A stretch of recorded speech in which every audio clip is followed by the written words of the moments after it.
চট্টগ্রামে 28/5/2025 তারিখ বিকেল 3টায় কর্ণফুলীর মাজ্জারটেক এলাকায় ট্রাফিক পুলিশের অভিযানের সময় একটি সিএনজি অটোরিকশা আটক করা হয়।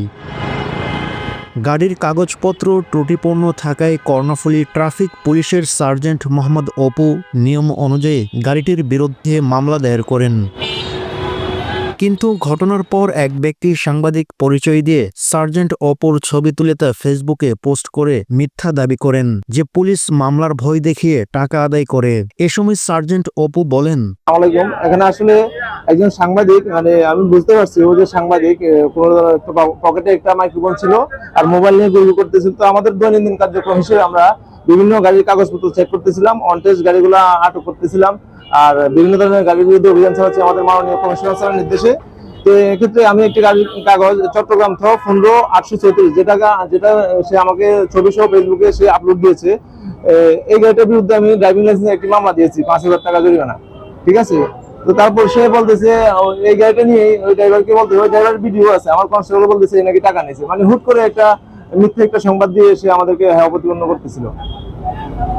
এই অবস্থা। উনি কি আপনাকে সাংবাদিক পরিচয় দিয়েছে?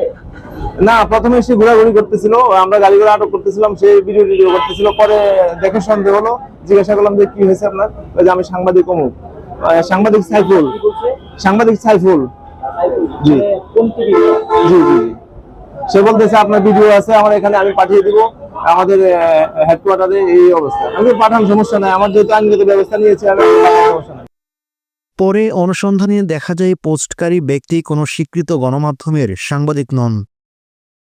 তবে চালকের একটি ভিডিও সূত্রে জানা যায়, কর্ণফুলী ট্রাফিক পুলিশ আবু সাইদ বাকার টিআই জানান, আমরা দেখলাম যে একজন সাংবাদিক পরিচয়ধারী একজন ফেসবুকে আমার সার্জেন্ট যখন সিএনজির কাগজপত্র চেক করতেছিল, তখন সে একটা ছবি উঠায় ফেসবুকে দেয় যে সার্জেন্ট প্রকাশে টাকা নিচ্ছে, কিন্তু তার ছবিতেও এরকম কোনো দৃশ্য দেখা যায়নি।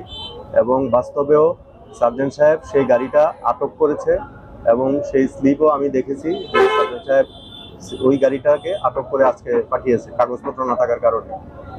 আসলে বেশ কিছুদিন যাবতই আমরা লক্ষ্য করছি যে কিছু সাংবাদিক নামধারী যারা আসলে মানে তাদের কোনো ধরনের মানে নিবন্ধন আছে কিনা আমার সন্দেহ আছে, তারা পুলিশের কাজে এসে বিভিন্ন ধরনের ছবি উঠায় এবং বিভিন্ন মিথ্যা তথ্য দিয়ে সংবাদ পরিবেশন করে পুলিশকে বিব্রতকর অবস্থায় ফেলার চেষ্টা করে। এবং এতে বিভিন্ন সময় সাংবাদিকরা বিভিন্ন সাংবাদিক নামধারী লোকজন পুলিশের কাছে আর্থিক সুবিধা নেওয়ার চেষ্টা করে, এবং এগুলো যখন না হয় এবং পুলিশ যখন কাজ করে তখন সেটাকে ভিন্নভাবে দেখানোর চেষ্টা করে এবং পুলিশকে বিব্রতকর অবস্থায় ফেলার চেষ্টা করে। তো আজকের এই ঘটনাটা আমি যখন দেখলাম এবং আমি সার্জেন্ট সাহেবের স্লিপটাও চেক করেছি, সেটার মধ্যে দেখলাম যে আজকে গাড়িটা আটক করা হয়েছে, অথচ সে একটা মিথ্যা তথ্য দিয়ে বিভ্রান্ত করার চেষ্টা করতেছে। অনুসন্ধানে জানা যায় গুজব ছড়ানো ফেসবুক পেজটির মালিক মোহাম্মদ সাইফুল ইসলাম। তার সাথে যোগাযোগ করলে তিনি বলেন, হ্যাঁ সাইফুল ভাই, হ্যাঁ ভাইজান, আপনি কিছুক্ষণ আগে ফেসবুক পেজে একটা স্ট্যাটাস দিয়েছেন, আসলে এটা কি আপনাদের অনলাইন মিডিয়া নাকি কোনো পত্রিকা না টেলিভিশন? হ্যালো, জি জি জি, আমি জাতীয় দৈনিক সরেজমিন বার্তার এবাদুল হোসেন, ভ্রাম্যমাণ প্রতিনিধি, বাংলাদেশ। জি জি, একটু লাউডলি বলেন, কষ্ট করে। জি জি, হ্যালো, হ্যাঁ বলছি, আচ্ছা এই যে BD24 এটা কি নিবন্ধিত?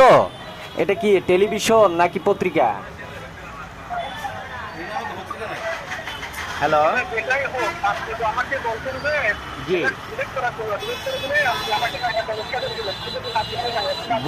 বুঝি নাই, আবার বলেন, বুঝি নাই। হ্যাঁ,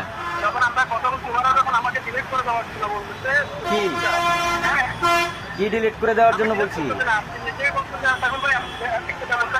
আচ্ছা, আপনার আমি কি বলছি আপনি সেটা আগে বোঝার চেষ্টা করেন। এটা কি আপনার সংবাদ প্রচার করার মাধ্যম কিনা? এখানে কি আপনারা কি এখতিয়ার রাখেন সংবাদ প্রচার করতে? আচ্ছা, এই BD24 এর কি নিবন্ধন আছে কিনা, আমি আপনাকে সেটা প্রশ্ন করছিলাম। এটা কি সংবাদ প্রচার করতে পারে কিনা? হ্যালো,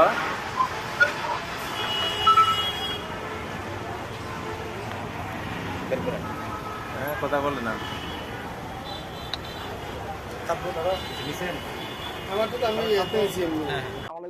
পুলিশ ইতিমধ্যেই ফেসবুক পোস্টকারীর বিরুদ্ধে ডিজিটাল সিকিউরিটি অ্যাক্ট ও পুলিশ অবমাননার অভিযোগে আইনি ব্যবস্থা নেওয়ার প্রস্তুতি নিয়েছেন। পুলিশের পক্ষ থেকে জনগণকে সতর্ক করা হয়, কেউ যদি কোনো অনিয়ম দেখে তাহলে প্রমাণসহ কর্তৃপক্ষকে জানাতে হবে। মিথ্যা অভিযোগ কিংবা সামাজিক মাধ্যমে অপপ্রচার করলে কঠোর শাস্তি পেতে হবে।